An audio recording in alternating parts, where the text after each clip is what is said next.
আমি জানি শতকরা ৯৯ জন শিক্ষার্থী এই টিকচিহ্নটি ভুল করবে। যারা 2027 সালে এসএসসি পরীক্ষা দেবে তাদের জন্য এই টিকচিহ্নটি খুবই গুরুত্বপূর্ণ। ঢাকা বোর্ড 2026-এর প্রশ্ন কিন্তু তোমরা অবশ্যই পড়বা। আজকের টিকচিহ্ন ঢাকা বোর্ড 26। প্রিয় শিক্ষার্থী বন্ধুরা, প্রতিদিনের মতো আবারও তোমাদের সামনে উপস্থিত হয়েছি ঢাকা বোর্ড 2026 সালে আসা এসএসসি সাধারণ গণিত 11 নং টিকচিহ্ন নিয়ে। আমাদের আজকের টিকচিহ্ন কোনো ত্রিভুজের কয়টি পরিবৃত্ত আঁকা যায়। তোমরা জানো যে একটা ত্রিভুজের কয়টা পরিবৃত্ত আঁকা যায়।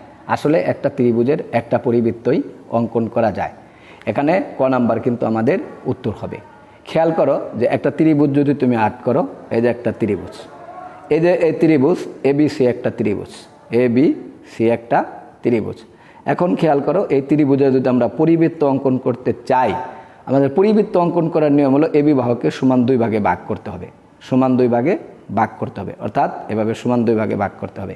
আবার এই সি বাহুকে সমান 2 ভাগে ভাগ করতে হবে, তাহলে এরকম হবে। তারপরে এখানে ও দুটি বিন্দু দাও, এটা যোগ করতে হবে। যোগ করে এটাকে কেন্দ্র করে এখান থেকে যদি আমরা ঘুরাই তাহলে কিন্তু একটা পরিবৃত্ত হবে। এখন প্রশ্ন হলো এই যে পরিবৃত্ত যে আমরা অঙ্কন করলাম এটা কেন্দ্রের উপরে নির্ভর করে। এখন তো এই ত্রিভুজের আর একটা কেন্দ্র নির্ণয় করা সম্ভব না।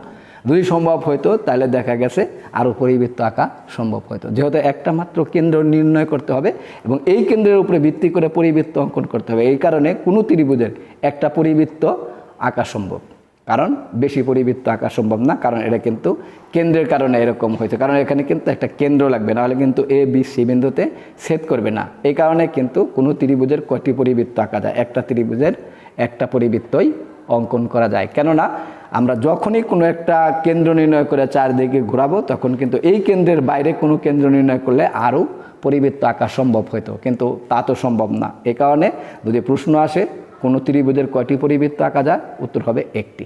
বুঝতে পারছো? ধন্যবাদ সবাইকে।